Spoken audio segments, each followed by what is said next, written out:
বন্ধুরা, কেমন আছো তোমরা সবাই? আশা করছি ভালো আছো আর সুস্থ আছো। আমরাও না বেশ ভালো আছি। আর আজকে হচ্ছে বৃহস্পতিবারের, এখন ঘড়িতে বাজে ভোর 5:30 নাগাদ। তোমাদেরকে সাথে নিয়ে আজকে ব্লগটা এখান থেকে শুরু করছি। আই হোপ আজকে ব্লগটা তোমাদের একটু হলেও ভালো লাগবে। প্রতিদিনের মতন সেই 5টার সময় ঘুমটা ভেঙে গেছিল, আর তারপরে ধীরে সুস্থে উঠতে উঠতে 5:30 বেজে গেছে। আজকে একেই বৃহস্পতিবার, বৃহস্পতিবারে এমনিই পুজো দিতে অনেকটা সময় লাগে।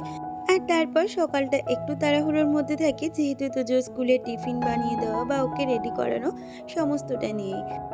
উঠেই আগে সমস্ত ঘরের জানলা দরজাগুলো খুলে দিয়েছি, আর তারপর রান্নাঘরটা পরিষ্কার করে নিয়ে এখন সমস্ত ঘর বারান্দা ঝাড় দিয়ে নিচ্ছি। আর ঝাড় দেওয়ার পরে এই দরজাটায় একটু জল দিয়ে দিচ্ছি। এখন দেখো ঘড়িতে বাজে ওই 6:30 নাগাদ, আর তোজো না উঠে গেছে। এই কটা দিন স্কুল ছিল না বলে ও কিন্তু দেরি করে উঠতো, তবে এই দুদিন স্কুল যেতে যেতে ওর কিন্তু ওঠার একটা অভ্যেস হয়ে গেছে। আজকে জানো তো, ভেবেছিলাম কাজগুলো তো অনেক তাড়াতাড়ি হয়ে গেছে, তাই স্নানটাও আগে সেরে নেব, দিয়ে পুজোটা করে নেব। তবে জানো তো, স্নান করতে গিয়ে দেখি আজকে পাম্পের জল নেই, কারণ জলটা আর কালকে রাত্রির বেলা তুলে রাখতে পারিনি, ভুলে গেছিলাম। তাই কি আর করব, জলটা তুলতে তুলতে এই দিকের বাসি বিছানাটা গুছিয়ে সকালবেলা তো উঠেই চেঞ্জ করে নিই বাসি নাইটিটা। তাই ভাবছি তোজোর টিফিনটা করে দিয়ে আমি স্নানে যাব, ওর বাবা ওকে রেডি করে দিতে পারবে, আর আমি সেই সুযোগে স্নানটা সেরে পুজোটাও দিয়ে নেব। কালকে আমাকে দুজন দিদি কমেন্ট করেছিল, তারা জানিয়েছে আমি স্নান করি কেন বাসি বিছানাটা তুলতে গেলাম, আগে পুজোটা দিয়ে নিতে পারতাম। তো কি বলতো, এই বিষয়টা সম্পর্কে আমার জানা ছিল না। জানা থাকলে হয়তো এই ভুলটা আমি করতাম না। আর এই ভুলটা করেছি বলেই তোমরা ফলো করেছো, আর তোমরা আমাকে সেই ভুলটা শুধরেও দিয়েছো। নেক্সট টাইম আর এই ভুলটা কখনো হবে না। তোজোর তো ওদিকে ব্রাশটা হয়ে গেছে, তাই ওকে হরলিক্সটা করে দিয়ে এলাম, আর ওর টিফিনটাও এদিকে করে দিচ্ছি। আজকে ওকে দেবো ম্যাগি পিৎজা। ঘুম থেকে ওঠার পরেই জিজ্ঞেস করেছি আজকে তুমি কি নেবে, বলছে আমাকে একটু ম্যাগি পিৎজা বানিয়ে দাও। তাই দেখো ওকে ম্যাগি পিৎজাটা বানিয়ে দিলাম। আর এরপরে আমি স্নানটা সেরে পুজোটা দিয়ে নেব, যেমনটা বললাম আর কি। এখন দেখো আমার স্নানটাও হয়ে গেছে, আর স্নানের সময় যে জামা কাপড়গুলো ছিল সেগুলো এখন ধুয়ে মেলে দিচ্ছি। দুদিন ধরে আমাদের এদিকটা জানো তো বেশ মেঘলা ছিল, তবে বৃষ্টি হয়নি। আর আজকে সকাল থেকে উঠে দেখছি কি রোদ উঠেছে, আর সেই রকমই গরম দিয়েছে। তবে জানো তো, পরের দিকে না খুব ভালো বৃষ্টি হয়েছে, আর আজকে বৃষ্টি হয়ে না ভীষণ আনন্দ হয়েছে। আর এদিকে দেখো আমি ঠাকুর পুজো দিতেও চলে এসেছি। প্রথমে ঠাকুর ঘরটা ভালো করে মুছে নিয়েছি, আর এখন ঠাকুর পুজোটা দিয়ে নেব। তার আগে গোপাল দুটোকে স্নান করিয়ে নেব, সাথে ভোলে বাবাকেও। জানো তো, আজকে আমার ছোট্ট গোপু সোনাটাকে একটু আঙ্গারাং করিয়েছি। প্রথমবার ট্রাই করলাম, জানি না কেমন হয়েছে, তোমাদেরকে পরে দেখাচ্ছি, দেখে বলো কেমন হয়েছে। প্রথমবার ট্রাই করলাম, ইচ্ছে আছে জন্মাষ্টমীর আগে আর একটু সুন্দর করে করার। আর এইদিকে দেখো আমি লক্ষ্মী ঠাকুরের ঘরটাও পেতে নিয়েছি। আর তারপরে সব ঠাকুরকে ভোগ দিয়ে এখন একটু আরতিও করে নিচ্ছি। এমনি আজকে পুজোটা দিতে বসতে অনেকটাই দেরি হয়ে গেছে, তার মধ্যে বৃহস্পতিবারের পুজো মানে অনেকটাই দেরি। তাই আর সময় নষ্ট না করে পুজো সেরে সোজা রান্নাঘরে চলে এসেছি। এর মধ্যে হাজবেন্ডের বাজারও হয়ে গেছে, তাই ভাবলাম আগে তাড়াতাড়ি করে রান্নাটা সেরে নিই। আজকে বাজার থেকে আনা হয়েছে পমফ্লেট মাছ, আর তার সাথে চিংড়ি মাছ। আর ভাবছি কি হাজবেন্ডকে কি টিফিন বানিয়ে দেবো। ছেলেকে তো সকালে এক রকমের বানিয়ে দিয়েছি, এরপরে চিন্তা হয়ে যায় হাজবেন্ডকে কি টিফিন বানাবো। তাই আজকে ভাবছি কি ঘরে কিছুটা ভাত রয়েছে, সেটা দিয়ে একটু ফ্রাইড রাইস বানাবো। তো আজকে ফ্রাইড রাইসটা খেয়ে হাজবেন্ড বলছে কি তুমি এইরকম রান্না কোথা থেকে শিখলে, খুব সুন্দর হয়েছিল খেতে। আর দেখলাম ঘরে যেহেতু চিংড়ি মাছ ডিম দুটোই রয়েছে, তাই একটু মিক্স ফ্রাইড রাইসই বানাবো। তার মধ্যে কিন্তু গাজর দিইনি, মানে গাজরটা ছিল না, যা যা ছিল তাই দিয়ে বানিয়ে দিচ্ছি। আর একটা গ্যাসে মাছগুলোকে ভেজে নিচ্ছি। আসলে কি জানো তো, দুপুরের দিকে রান্না নিয়ে না অত একটা টেনশন থাকে না, কিন্তু কি বলো তো, এই সকালে টিফিন বানানো নিয়ে আমার ভীষণ টেনশন হয়। তোজো কি খাবে আর হাজবেন্ড কি খাবে, এই একটা আমার চিন্তা। তারপর ধীরে সুস্থে চিন্তা করলে কখনো কখনো এরকম ধরনেরই টিফিন বানিয়ে দিই। কারণ আজকে ঘরে না চাউমিনটা ছিল না, আর ভাবলাম চাউমিন পাস্তা তো প্রায় দিনই খাওয়া হয়, আজকে একটু অন্যরকম কিছু বানিয়ে দিই, তাতে করে হাজবেন্ডের যে ভালো লেগেছে এটাই আমার ভীষণ ভালো লেগেছে। এতক্ষণ পর্যন্ত যারা আমার আজকের ভিডিওটার সাথে রয়েছে, আমার আজকের ভিডিওটা তোমাদের যদি কিছু ভালো লেগে থাকে প্লিজ একটা লাইক কমেন্ট করে দিয়ে যেও, আর আমার চ্যানেলে নতুন বন্ধু হয়ে থাকলে চ্যানেলটা সাবস্ক্রাইব করে আমার পাশে থেকো। আর এদিকে দুটো গ্যাসে মাছগুলোকে আগে ভেজে নিচ্ছি। যেহেতু দু রকমের মাছ রান্না হবে তাই তাড়াতাড়ি রান্না হয়ে যাবে। পমফ্লেট মাছটা করব সর্ষে বাটা দিয়ে, আর ওদিকে চিংড়ি মাছটা একটু গ্রেভি মতন করব। এর আগের দিন যেরকম টাইপের চিংড়ি মাছটা করেছিলাম সেরকমই। আসলে চিংড়ি মাছটা আনা শুধুমাত্র তোজোর জন্য। ও জানো তো খুব একটা অন্য মাছ খেতে চায় না, শুধু চিংড়ি মাছটাই একটু বেশি ভালো খায়, আর না হলে চিকেন, মাটন, ডিম। মাছটা না খুব একটা পছন্দই করে না দেখছি। আর চিংড়ি মাছটায় সামান্য একটু পোস্ত দেবো, আর একটুখানি পোস্ত জানো তো মিক্সিতে বাটাই যায় না, তাই ভাবলাম হাত দিয়ে আজকে পোস্তটা বেটে নিই। আর এদিকে দেখো আমার পোস্ত বাটাটাও কিন্তু হয়ে গেছে। আমার কালকের ভিডিওতে মাই হোম ট্যুর থেকে প্রিয়াঙ্কা দিয়ে একটা কমেন্ট করেছে, দিদির কমপ্লেন থাকে প্রতিদিনই আমি নাকি দিদির নামই নিই না।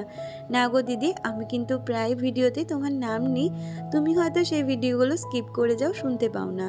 তো আজকের ভিডিওতেও কিন্তু তোমার নাম নিলাম। তুমি যদি আজকের ভিডিওটা দেখে থাকো অবশ্যই কমেন্টে জানিও, বা যারা আমার রেগুলার ভিউয়ার্স আছো তারা তো জানোই আমি কিন্তু প্রিয়াঙ্কা দিরও নাম নিই তোমাদের সাথে সাথে। আর এদিকে দেখো কথা বলতে বলতে আমার কিন্তু পমফ্লেট মাছের সর্ষে ঝালটাও হয়ে গেছে, আর ওইদিকে চিংড়ি মাছটাও কমপ্লিট হয়ে গেছে, আর সাথে আমি ভাতটাও বসিয়ে দিলাম। ভাবলাম ভাতটা বসিয়ে দিয়ে আমি এবার রান্নাঘরটা পরিষ্কার করে নিই, কারণ ভাতটা হতেও তো সময় লাগবে, ততক্ষণে রান্নাঘরটা কিন্তু আমার ভালোভাবে পরিষ্কারও হয়ে যাবে।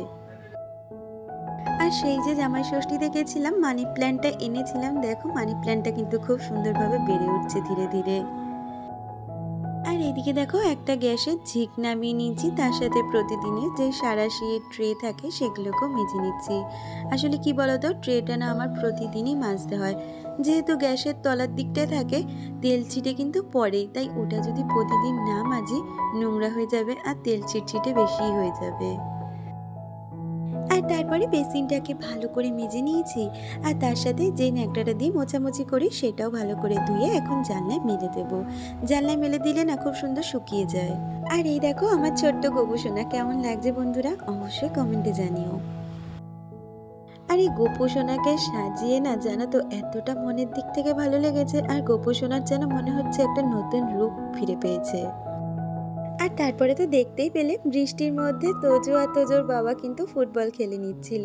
আর তারপরে স্নান সেরে তাড়াতাড়ি করে খেয়ে দিয়ে একটু শুয়েছিলাম। আর এখন এই বিকালবেলা প্রতিদিনের মতন যে জামা কাপড়গুলো থাকে সেগুলোকেই ভাঁজ করে জায়গা মতন রেখে দেবো। এর আগের দিনের ব্লগে সুমি সাইনাস নামে একজন বনু আমায় কমেন্ট করেছে, সে লিখেছে দি তোমার স্কিন কেয়ার রুটিনটা একটু শেয়ার করো। আমি নিশ্চয়ই আমার স্কিন কেয়ার তোমাদের সাথে শেয়ার করব। আয়েশা সোমা ব্লগ থেকে একজন আমাকে কমেন্ট করেছে, সে লিখেছে আমিও এইভাবে লাউয়ের কোপ্তা বানিয়ে বাড়িতে খাই। আসলে কি বলতো, লাউয়ের কোপ্তা জিনিসটা যে হয় আমি জানতামই না। তোজোর স্কুলের পাল্লায় পড়ে আমি জানো তো অনেক নতুন নতুন রান্নাও শিখে যাচ্ছি, যেমন ম্যাঙ্গো বল, লাউয়ের কোপ্তা। তো ভালোই হয়েছিল খেতে জানো তো। আর ওদিকে কথা বলতে বলতে আমি কিন্তু অনেকটা কাজে এগিয়ে গেছি। এখন বিছানার চাদরটাও একটু চেঞ্জ করে দিচ্ছি, কারণ অনেক দিনই হয়েছে এই বিছানার চাদরটা চেঞ্জ করা হয়নি, তাই আজকে ভাবলাম এই ঘরের বিছানার চাদরটা একটু চেঞ্জ করে দিই। আসলে এই ঘরের খাটটা তো আমাদের খুব একটা ব্যবহার করা হয় না, সেই জন্য চাদরটাও কিন্তু খুব একটা নোংরা হয় না। তবুও কি বলতো, এক জিনিস দেখতে প্রতিদিন ভালোও লাগে না, তাই মাঝে মধ্যে চেঞ্জ করে দিই।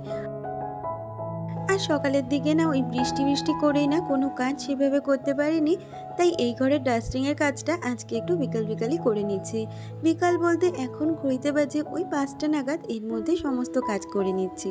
হাজব্যান্ডও আজকে সেকেন্ড হাফে কাজে বেরিয়েছিল, তাই না দুপুরে আর শুইনি, না শুয়ে কাজগুলো সেরে নিচ্ছিলাম।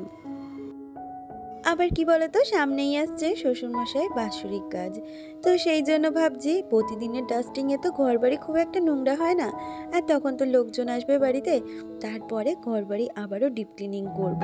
এখন আর ডিপ ক্লিনিং করব না, আগে কাজটা হয়ে যাক।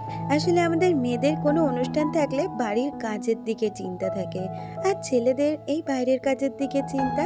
কিন্তু আমার মনে হয় আমার যেন এই ঘর বাড়ি পরিষ্কার পরিচ্ছন্ন রাখতেই বেশি চিন্তা লাগে, কারণ একটা অনুষ্ঠানে বাড়িতে সবাই আসবে, 5জন লোক আসবে, সে যদি ঘর বাড়ি এসে নোংরা দেখে তাহলে কিন্তু আমাকে কখনোই সে ভালো বলবে না, বা নিজেরও ভালো লাগে না।